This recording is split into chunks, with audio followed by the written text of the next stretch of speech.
Tusome katika Mezali. Dusome mu gitabo cy'imigani. Mezali 26. Migani igice cya 26.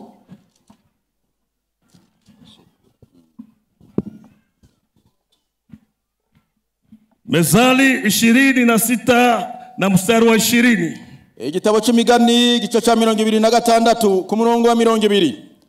Havuga ngo iyi nkwi zibuza umuriro urazima. Rudia tena tusikie. Iyi nkwi zibuza umuriro urazima. Kiswahili yasema moto ufa kwa kukosa kuni. No mu Kiswahili nuko havugwa nyene ngo iyi nkwi zibuze umuriro urazima. Hata kuni kuna kuni tofauti. Kandi ni nkwi nazo ziratandukanye. Kuna kuni mbichi. Hari inkwi mbisi. Hiyo kuni mbichi, inkwi rero mbisi cyangwa zitumye haiwezi kuanza kuwasha moto. Izo niho zitangurira ko ngumuriro wake. Huo moto hauwezi kuwaka. Huo muriro ni wo kwaka. Lakini utawaka kama anaanza na kuni tudogo tudogo utonye kukauka. Hanyuma rero ku mukenyezi atanguza udukwi duto tujya tumaze kuma. Na alafu analeta kuni zingine na anaongeza humo ndani. Hanyuma akakira izindi nkwi akongera muziko. Na katika ufundi wake kandi ubumenyi bwiwe. Na hapo utakuta kama hata na watoto anawafunza jinsi ya kuwasha moto. Kandi n'abana biwe arabigisha nyene batsa umuriro. Hawezi kuacha watie kuni ovyo ovyo. Ntapfa kushira ko inkwi uko abonye kose. Ndio kumbuka wakati mmoja tungali watoto wadogo sana. Ndibuka igihe kimwe twatukira abana batoya cyane. Mama akanituma kwenda kuchochea moto. Mama yarantumye kugira ngo nze kwatsa umuriro. Na hapo tulikuwa tunacheza kandanda kabumbu. Tulikuwa tunacheza kabumbu. Isogerera twakina umupira cyangwa kabumbu. Sasa ananiita nichochee moto. Hanyuma arampamagara atigenda watsa umuriro. Sasa naingia humo ndani. Hanyuma maze kwinjira. Nikaingiza kuni haraka. Jewe mfa kwinjiza inkwi uko mbonye ndunda mwinkwi gusa. Usudi niende nicheze kabumbu. Kugira ngo nigire kubananya gukina gapira. Alafu nikachomoka nikaenda. Hanyuma ndasohoka ndagenda. Naye akabaka anajua nimekusha kuchochea moto. Hanyuma ndamubwira ndi umuriro namaze kuwatsa. Mchezo uliendelea. Umuriro warabandanije. Lakini moto nyumbani, ariko umuriro mu nzu ulizimika pale pale. Washizima honyene muri ako kanya. Mama huko iko anachunga ya kwamba chungu yataka hivyo. Hanyuma rero mama yararindire kwinkono isha. Aliporudia humo ndani, amaze kwinjira mu nzu, anakuta moto umezimika tayari. Acha sanga umuriro wazimye kera. Alianza sasa kukonga upya. Atangura kuwasa bushasha. Akaniita. Arampamagara. Anasema haiko hivi ndio wanaingiza kuni. Ngo suko binjiza inkwi. Uliingiza kuni vibaya. Inkwi wazishize muziko nabi. Kuni huo wanazipanga lakini hawezi chomeka tu. Inkwi babanza kuzitegura bakazitondeka neza ariko bapfuye kuza usuka mu inkwi gusa. Ina maana wewe ndio umezimisha moto. Rero wewe ni wazimije umuriro. Basi wapendwa katika Kristo. Mwe bakundwa muri Kristo. Katika huduma zetu. Mu mabango yacu. Zile huduma tunazozifanya. Vy'Imana duhaye ngo dukore. Iwe uchungaji. Nambura umwungere. Iwe huduma ya uinjilisti. Nambura umuvuga butumwa. Iwe huduma za kwaya. Nambara ibango ryo kuririmba. Wala huduma moja wapo mbalimbali. Cyangwa amabanga atandukanye. Tunazozifanya. Uko mubikora. Zina ufundi wake. Birafise ko bitegekanijwe. Zina namna ya kuongoza kwaya ukituma mwinjilisti aenda aongoze kwaya. Hari ukuntu barongora korale. Ubwiye umukorale ngo aje kuraba korale. Akuzoea kuongoza kwaya. Atamenyere kurongora korale. Ile mizaa ya wanakwaya. Ya migani cyangwa amajambo y'abari mu korale. Itatuma wote na wafukuza. Vyatuma basabirukana. Atawafukuza. Agaca birukana. Sawa uinjilisti. Kuko umuvuga butumwa. Ni karama moja wapo. Ni ngabiri imwe muri izo. Yenye haipendi kupengamisha vitu. Itemerera umuntu ko agenda henga mu kibintu. Ni karama inaokata kabisa. Ni ngabire ituma umuntu ashira ibintu ku rutonde ku murongo. Ninaona kama kitu kama mzaa ni zambi. Arazi ko bijya bite gutebura ari icaha. Afu yule muletea mwinjilisti ile mizaa. Hanyuma rawuzana rero ibintu by'ibitebo kumuvuga butumwa. Atamchukua kama huyu mtu huyu. Achavuga ati huyu muntu ni mtu wa zambi. Huyu ni munyabyaha. Atamweka pembeni. Agaca mushira iruhande. Na mtaanza kujikuta hama gasanga ile kundi yote waimbaji amemaliza. Wa migwi bose baririmbyi abarangije basohora. Sao sifundi katika uimbaji. Kuko subuhinga bwiwe bwo kuririmba. Hana ile huduma ya uimbaji. Ntafise ibango ryo kuririmba. Hana ile karama ya kuchunga waimbaji. Ntafise yangabire yo kuzigama abaririmbyi. Ndio maana kila mtu anahitaji kuchunga nafasi yake. Nico gituma umuntu wese akwiye kuzigama igikorwa ciwe. Hapa aha rero Solomon anasema ya kwamba moto hufa kwa kukosa kuni. Salomo yavuze ngo umuriri y'ubuzinkwi urazima. Kama moto haupate kuni nzuri, iyo umuriro utaroza inkwi nziza utazimika, urazima. Na hapa tunaona hizi kuni kuwa ni nini? None izinkwi ni iki zisobanura iki? Hizi kuni nazichukua hapa mimi kama vile wa Kristo. Jewe zinkwi hano nazigereranije n'abakristo. Hii moto tuko tunasema ambao umetoka Sweden. Uyu muriro turiko turavuga wajuva muri Sweden. Ambao umeletwa, uwazanwe na wale watumishi wa kwanza, n'abakozi b'Imana ba mbere. Na walipofika hapo ukawaka. Bamaze gushika ngaho muri rukaka. Unakuta unawaka kupitia mikono. Uraka uciye mu biganza. Mikono unapotazama haina moto. Ukabane biganza nta muriro bifise cyangwa urimwo. Lakini wote waliopokea huo moto, ariko umuriro bakiriye, walipokea kwa kuwekewa mikono. Barambiswe ku biganza. Amara Paulo anakumbusha Timotheo. Kandi Paulo nawe yibukije Timotheo. Cheya karama. Ngofurura ingabire. Uliopokea kwa kuwekewa mikono yangu. Wakiriye igihe washiramikwa ku biganza. Maana umundani muna moto. Aha rero mu biganza harimo umuriro. Ambao umewasha karama mbalimbali. Umuriro watsa ibintu. Na unapoona wakati watumishi wanaombea watumishi huku kwetu. Kandi wa muriro niwo abakozi b'Imana mu gusengera abakozi bandi hari iwacu. Unakuta kama tunatumia mikono. Hara usanga kurambise ku biganza. Kifransa wanasema on pose les mains. Babarambika ku biganza. On impose les mains sur les nouveaux serviteurs. Barambika ibiganza kuri abakozi b'Imana bashasha. Wakataweka mikono juu ya wale watumishi wapya. Abakozi b'Imana bashasha babarambika ku biganza. Siwezi kujua namna gani karama zinaweza kutoka ndani yangu na zinaingia ndani. Sishobora gutahura inyanizo ngabire zishobora kuva muri jewe cyangwa umuntu zikanjira mu wundi. Yule ambaye anaweza kuelewa, ariko je dutahura, ni huyu mwenye kuwa katika hii hali ya moto. Huyu rero ni muri uwo muriro. Ndiye anaweza kuelewa namna karama zinatoka ndani ya mtu na zinaenda. Sinzi kwa shobora gutahura inyani ngabire zishobora kuva mu muntu zikinjira mu wundi. Hai tuwafanya transfer ya karama. Kuko ni nko gukura ingabire tuzishira handi. Transfer ya karama, gukura ingabire uzishira handi, inatoka ndani ya ndugu inaenda ndani ya mwingine. Zikava muri mwene data zikinjira mu wundi. Hata tangu zamani katika agano la kale, no mu isezerano rya kera ilionekana. Ivyo vyarabonetse. Wakati Musa, igihe Mose waramwambia achukue sehemu ya roho yake. Bavuze ngo yakire igice ku mpemu yiwe na kuiweka juu ya ile 70 sehemu. Igice cy'impemu. Echantillon ya roho aliyekuwa ndani ya Musa. Cyari igice cy'impemu yari muri Mose. Ndio alichukua. Nicho yakiriye. Na ikaingia ndani ya watu. Hama yinjira mu bantu. Hapo unabii ulisema vile. Hanyuma rero n'ubuhanuzi niko bwavuga. Wakati unabii mwambia Musa afanye hivyo. Kandi ubuhanuzi bwabwiye Musa ngo abigenze gutyo. Aliita watu wakaribie. Hanyuma yahamagara abantu ngo bamwegere. Wakaribie hema. Hanyuma begere ihema. Na wakati walikaribia, bamaze kwegera ihema, ile sehemu walipreleve ikaingia ndani yao.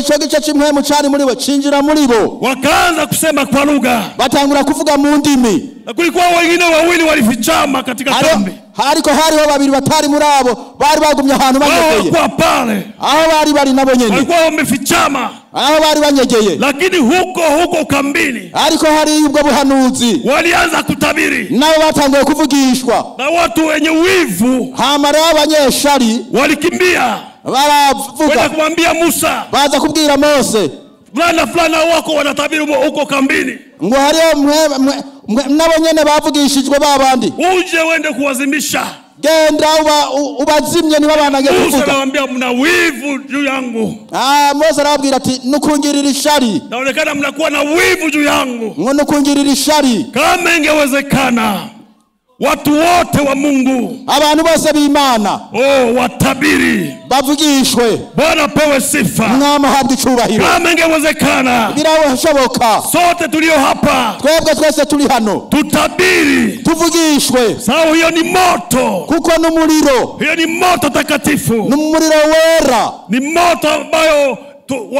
unapoingia ndani yetu n'umuriro umaze kwinjira muri twebwe unaleta faraja uraturemesha unaleta karama mbalimbali kandi ukadingabira zitandukanye unaleta ujasiri ukatuwa bushizi bw'amanga na tutakuwa na nguvu ya kutumika kazi za Mungu tugacha turanya ingoma zizi gukorera Imana hapo tutakuwa tutatembea kwa nguvu za Roho Mtakatifu hama tukagenda mu ngoma zizamhwemu yera basi hapa tuseme nini none nga tuvugiki nimesema hizi kuni navuze kwizi inkwi ni watu n'abantu wanahitaji kuingia katika madhabahu bakeneye kwinjira ku gicaniro wanahitaji kuingia katika moto bakeneye kwinjira mu muriro wewe usibaki kando hapana usibaki kando usibaki pembeni wewe ntugume inyuma gusa fanya kwa bidii gerageza ukozesha umwete ukaririe hii moto wegere umuriro na uwe miongoni mwa wale watawaka namwe umuriro urashobora kwaka miongoni mwa wale watawasha hii moto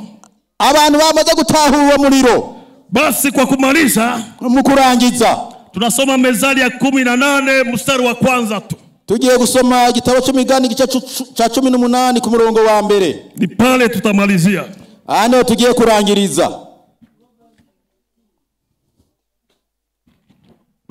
mpendwa atasoma kwa Kirundi uwigungira ukwiwe abarondera ivyo yiharije gusa kandi agwanya inama nziza zose ajitengaye na wenzake hutafuta faida yake mwenyewe.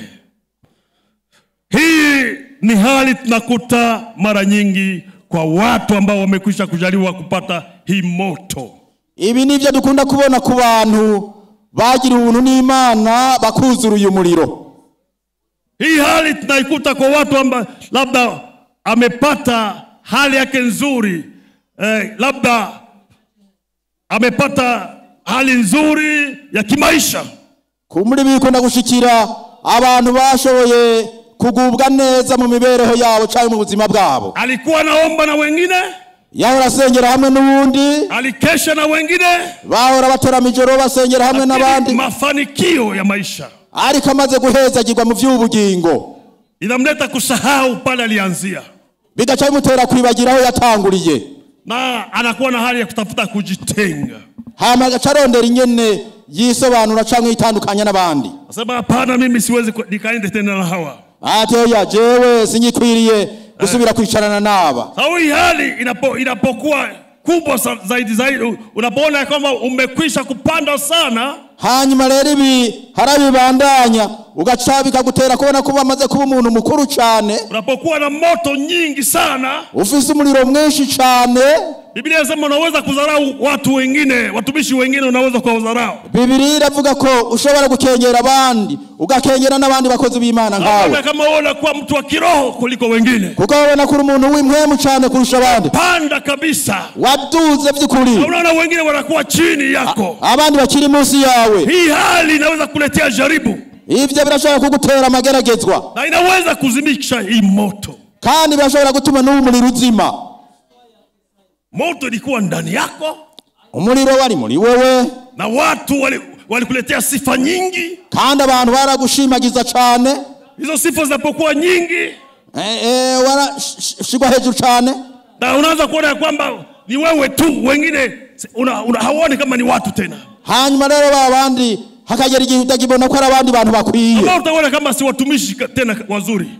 Ndubu kibona ko ari abakozi b'Imana beza. Unaweza kujiona kama unakuwa mtumishi peke yako. Wewe ukabona kusigara umukozi w'Imana wewe ubwawe wenyene.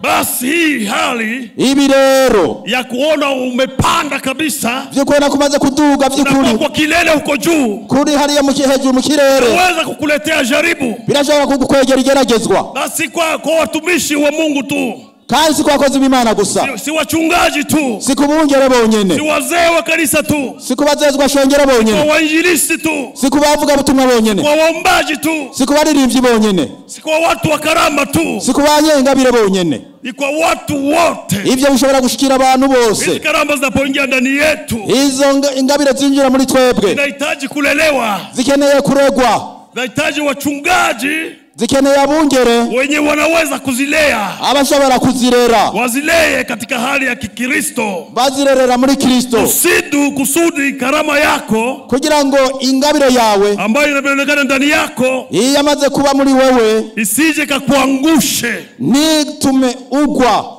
Inaweza kakuangushe, irashobora kugutera kugwa. Unaona wakati nasoma ndani ya Biblia, dusomye muri Biblia inatuonesha mambo mengi sana. Biblia itwereka ibintu byinshi cyane ya watu wa kiroho, ku bantu b'imhemu.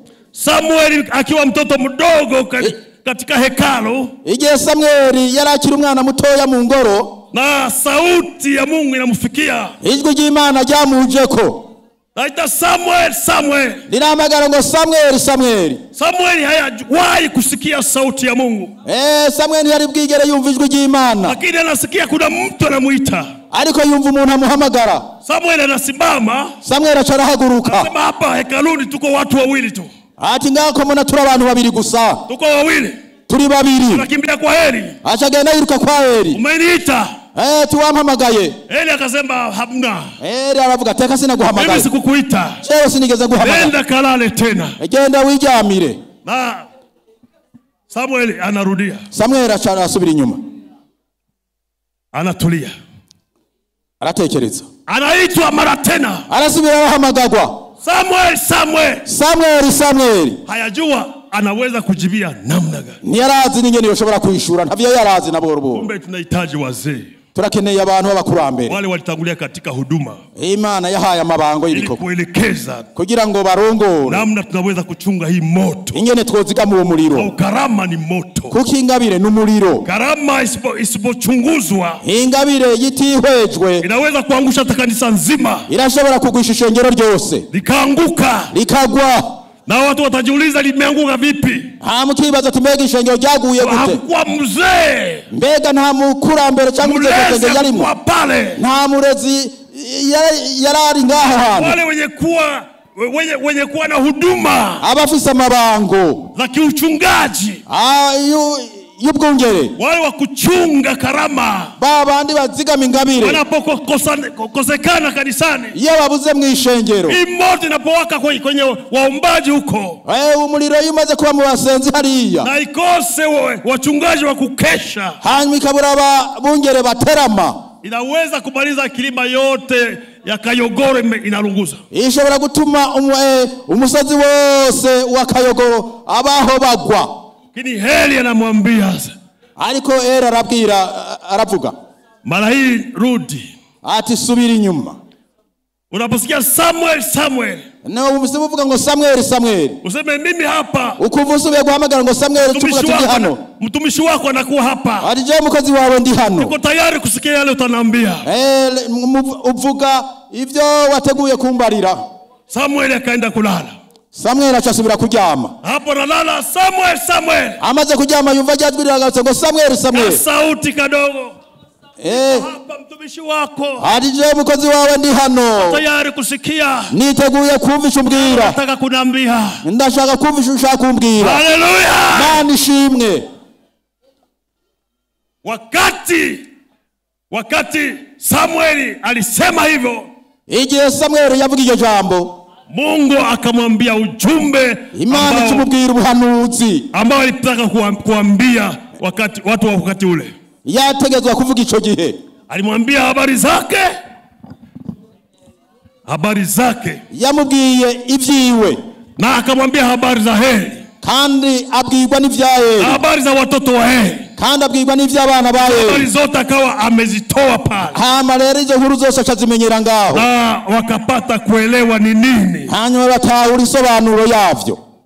Wengi wenye karama, abanyengabire benshi, wengi wenye huduma nzuri, benshi bafise amabango meza, wengi wenye kuwa na kazi nzuri, benshi bafise ibikorwa vyiza, wengi wenye mafanikio, benshi bateye imbere bahezagiwe, mara nyingi hutafuta njia za kujitenga na wenzio. Harawa bacarondera uburyo bwo kwitandukanya na bagenzi babo, waachane na wenzio, ngo bakarondera gutandukana na bagenzi babo. Nataka kusema kwa mwisho, hanyuma mukurangiza wapendwa, tuko shirika, bene data, turumwe, tuko shirika, turumwe, tuko shirika ya ukoo moja, turumwe mugakiza, na tunashirikiana kikazi, kandi mu bikorwa dukwiye gukorera hamwe, na hatuna budi kuendelea kwa kazi na kazi tunakuwa nazo, kandi ntacyo tubuza kubandanya ibikorwa dufise, kama vile tulivyopokea huu moto, nuko twamaze kwakira umuriro ambao tuliwekewa mikono, tumaze kurambikwa kubiganza, na huu moto katufikia sote, kandi umuriro kadushikako twese, tukashirikiana kikazi miaka ya kutosha, kandi tukakorana tukaba bamwe mu bikorwa dukora. Tunahitaji kuchunga, turakwiye kuzigama umuriro, tuchunge huu moto, tuzigama umuriro, sababu kubera yuko una msaada wake. hari icyo dufasha, utasaidia mashirika yetu, uzofasha ugushira hamwe kwacu, utasaidia makanisa yetu, uzofasha amashengero yacu, utasaidia wakristo wetu, uzofasha abakristo bacu, utatusaidia sote, uzodufasha twebwe twese. Na kwa hii alama tutasema Bwana apewe sifa. Ubwivyo tuzovuga ati Imana ihabwe icubahiro. Amen. Amen.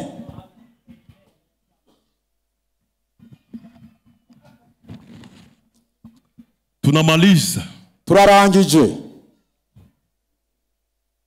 Ulianza na moto wa Mungu, watanguranye umuriro w'Imana, ulianza na karama mbalimbali, watangura ufise ingabire zitandukanye, lakini zile karama zimetoweka, ariko izo ngabire zaramaze kugenda.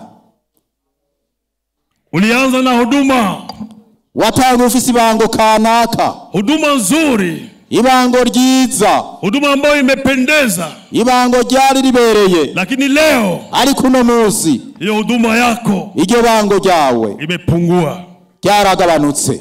Wapendwa, bakundwa, nani anasikia kwamba angesaidiwa katika huduma yake, katika karama yake? Ninde yumva ko aricakwiye gufashwa mu ibango ryiwe, mu gikorwa c'Imana ciwe?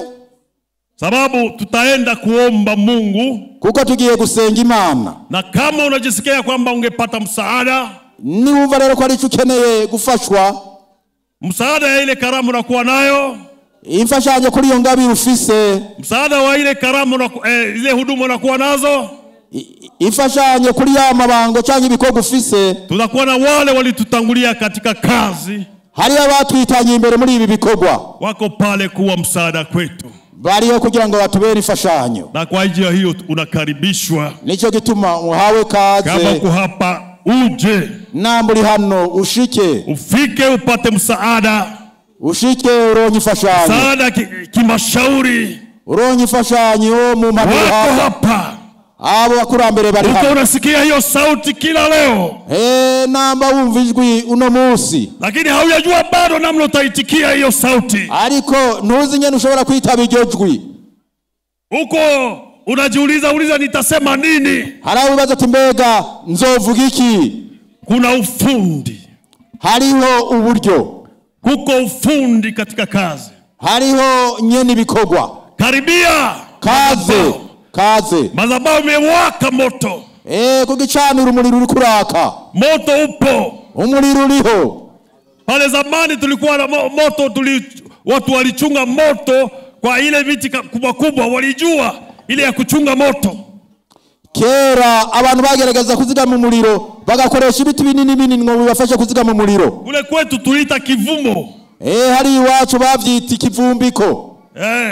Kivumbiko. Kivumbiko. Walita kivumbiko. Babyita ibivumbiko. Hiyo kivumbiko. Hicho kivumbiko rero. Unaweza fikiria kwamba moto umezimika. Harawimvira ngo umuriro wamaze kuzima. Unapoangalia vizuri wanakunguta ile kivumbiko. Ari kumaze kwitegereza neza ukagerageza kuzunguka ico kivumbiko. Wanakuta moto bado upo. Ugasanga umuriro uracarimwo. Walijua kuchunga watu wa zamani. Abo bakera rero bari bazi kuzigama umuriro. Bwana apewe sifa. Umwami ahabwe icubahiro. Na Mungu atubariki sote. Kandi Imana iduhezagire twese. Amen. Amen.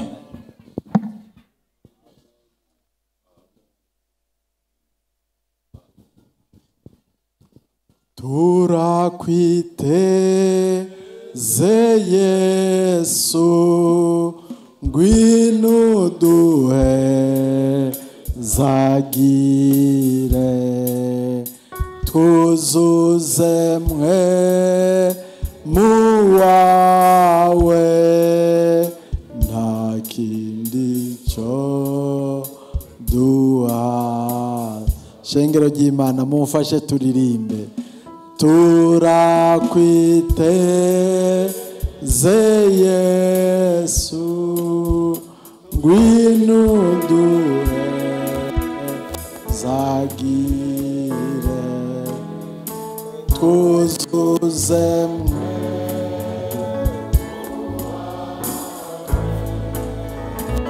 naki duhaza. Turakwite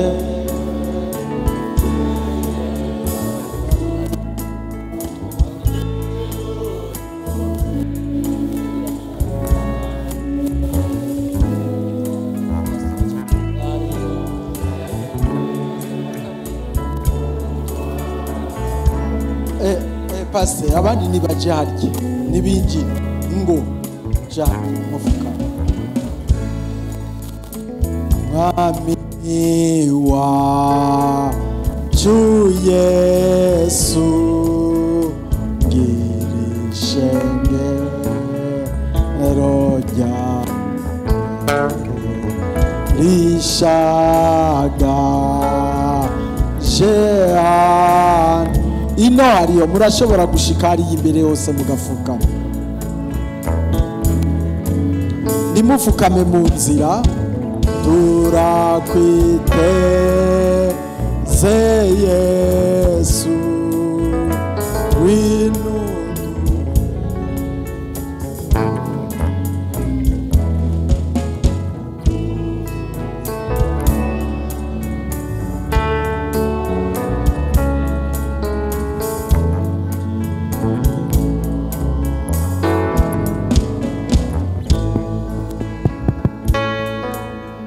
Reka dusenge Imana, dusengere abaciye bugufi mbere y'Imana baje gusaba imbabazi kugira ngo umuriro w'Imana subire kuronka aho wakira. Reka dusenge Imana, dusaba amaraso ya Yesu muri iki gitondo ciza, gitondo c'imbabazi z'Imana. Turasubiye kugushimira Mana data wa twese wo mwijuru, se umwami wacu Yesu Kristo. Turagukengurukiye cyane iri jambo ry'ubugingo tumaze kuronka muri iki gitondo, jambo ryo gusubira gufurura wa muriro w'Imana, zangabire z'Imana zikaka. None rero mwami tubanje gukuza ibi vyose vyotumuye umuriro w'Imana utaka, ivyawujimije vyose. Amena. Ngaba abantu bawe baciye bugufi mwami kubw'ububasha bw'ijambo ryawe, baciye bugufi imbere yawe, ngubagirire neza, ngubezesha amaraso yawe Yesu. Kubw'ibi byose vyazimije uyu muriro, haleluya, vyatumye impwemu y'Imana iburaho yicara. Turasavye amaraso ya Yesu, maraso matakatifu, tunganya umutima w'umuntu ugahinduka musha. Turasavye aya maraso yezi y'imitima iri imbere yawe mwami, iyi mitima uyigirire neza. Kintu cose mwami catumye umutima wononekara, icarico cose mw'izina rya Yesu Kristo kivanweho n'amaraso yawe. Urakoze Yesu, urakoze mwami, turagushimiye kugomba kwatsa uyu muriro w'impwemu gusubire kwaka. Amena. Haleluya. Reka tubandanye gusenga Imana. Baba Mungu, katika jina la Yesu tunakuwa mbele zako. Wewe ulijua siku ya leo, ulijua muda kama huu, na wana wako wamejinyenyekeza baada ya kusikia ukami ndani yao. Wamekuja mbele zako. Uwashe moto wako, moto wako wake madhabahuni, moto wako wake daima, wala usizimike. Na kwa nini umezimika? Huenda katika kutenda, huenda katika kuasi, huenda katika kujitenda, huenda katika tabia mbalimbali, na wana wako wameigairi. Ndiyo maana wamekuja leo. Baba, tunataka mara tena ile moto wake daima, karama za Roho Mtakatifu zitende kazi katika mkutano huu, na mahali hapa patikisike, ishara na maajabu zifanyike kwa jina la mtakatifu wako Yesu Kristo. Baba, tuko mahali hapa.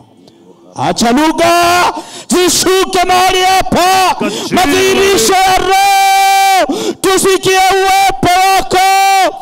Utujie kama kale, utujie kama kale, utujie kama kale. Baba, wale wamejitenga uwarudishe mara tena. Wale wameshindwa, Bwana tunahitaji waamshe tena, waimarishe tena. Wale wamevunjika moyo, waimarishe siku ya leo. Sifa kwako mtakatifu. Asante kwa kuwa unatupenda, asante kwa kuwa umetuhurumia, kwa jina la Yesu. Amen. Turagushima Mana Data wa twese uri mu ijuru, ko turi hano mwa kino gitondo ciza. Turaherekeje aba bantu bagize ukwizera munsi y'umusaraba. Ubagirire neza, barungitse ibitambara vyabo mwami kugira ngo bakire indwara, babone ingene bokoresha na zangabire. Bagirire neza mu izina rya Yesu, bakire indwara zabo zose, hanyuma banezerwe, maze ingabire zibone aho zikorera. Turabasengeye Mana, hamwe n'abari ngaha bose bishikiye ubwabo barwaye, ubakize mu izina rya Yesu. Aho kijije abari muhira bari kure, kuko wowe ntaha kubera kure, ukukiza bari hano nikukiza n'aba bari kure, ubasangeyo. Abari mu bitaro, abananiwe, abihebuye, ubakorera ibitangaza Mana. Turagushimiye kuri umukiza kandi akomeye, turakwizigiye kuko ivyo twama dusaba wamubishitsa. Ishimwe rikaba iryawe n'icubahiro, natwe umunezero ukaba rwacu. Urakoze kubahezagiye kandi kubakijije bose, mu izina rya Yesu umwami wacu. Amen.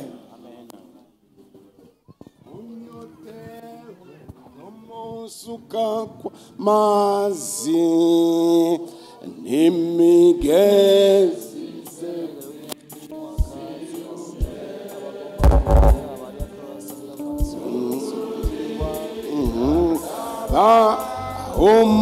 umugisha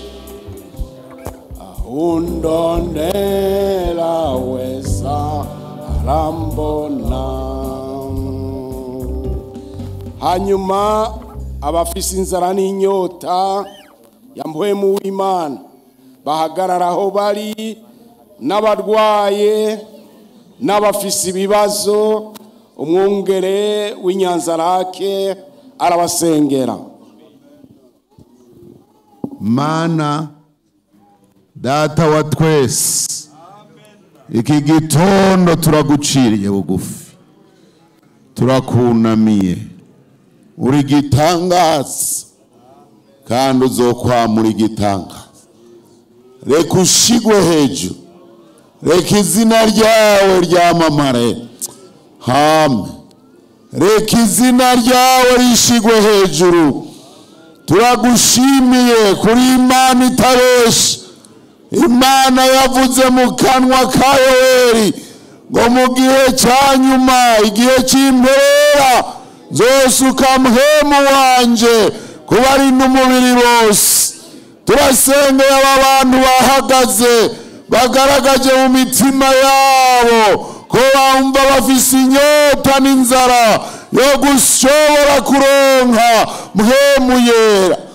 Turasenze, turasavye mpwemu yera, turasavye ubwo bubasha, ubushobozi bw'uruka buva mw'ijuru, igihinda kivuye mw'ijuru gitwikire ahantu dukoraniye, cyuzure mu mitima y'ababera bagize iminsi barondera bifuza kuzura mpwemu yera.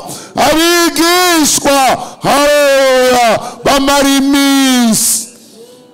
iminsi biyeza, bamara iminsi bitunganya, bamara iminsi barindiriye, hame barindiriye, barangamiye, barindiriye mpwemu yera. Natwe turarindiriye, tugize iminsi turindiriye, tugize iminsi tukunyotewe. Turasabye imvura ya mpwemu yera ishireko mw'izina rya Yesu, abantu buzure mpwemu yera, abantu bavugishwe na mpwemu yera, abantu baronka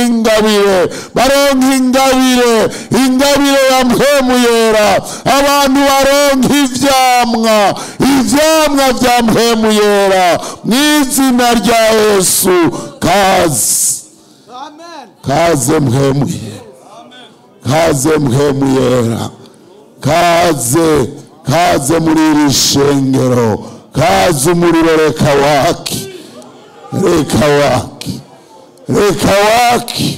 reka uwazimya asubire mwami, agirirwe ubuntu mw'izina rya Yesu muri iki kinjana kibi, muri iki kinjana kiyoberanye.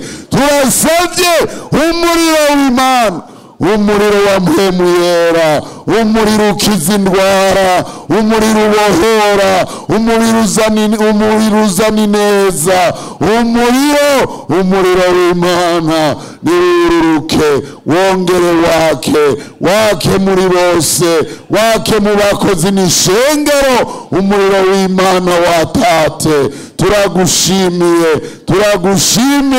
kuri mpwemu yera utanze, turagushimiye kuri uwo umuriro w'ubutumwa bwiza, umuriro wo gusenga, umuriro wo kutubwiriza no kudusunikira mu vy'Imana, umuriro wo kudutera umwete, umuriro wo kudukiza indwara n'ubundi bumuga, cyane cyane ubumuga bw'impwemu mw'izina rya Yesu.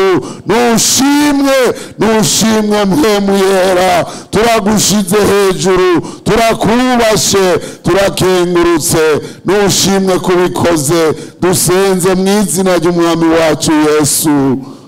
Amen. Amen. Yesu ahabwe iki? Mugume mubuhagaze uko nyene. Dusabe umwungere wa kabiri w'Ubujumbura asenga Imana, tuce turangiza. Turamuhaye kazi. Uhoraho Mana data wa twese, turagushimiye kuri Imana igira neza, turagushimiye ko watuzinduye amahoro, turagushimiye kandi ko watugaburiye ibihembura imitima yacu. Turagushimiye ijambo ryawe ryatwibukije akamaro ka mpwemu yera mu ishengero ry'Imana. Turagushimiye ko ibyaha byamaze guharirwa mu izina rya Yesu Kristo kubatuye, kandi turagushimiye n'ibindi bimenyetso n'ibitangaza byo mu ibanga ryawe Mana ko byakoretse. None turagushimiye ibyabaye byose, turakuragije ibigiye gukurikira. Ubane n'ishengero ryawe, amavuta ya mpwemu ashishikare kugendagenda muri iyi mitima, ubwiza bw'Imana bushishikare kuhaba. Umuntu wese yarengutse ku musozi w'Imana anezerwe, ashima Imana, dushishikare kunguka ibyawe. Urakoze gushishikara kubana natwe mu izina rya Yesu Kristo umwami n'umukiza wacu, amen. Duhagaze. Haleluya, twese turirimbe. Haleluya, hale, mugorora amaboko mwese. Amen. Haleluya, haleluya, haleluya, amen.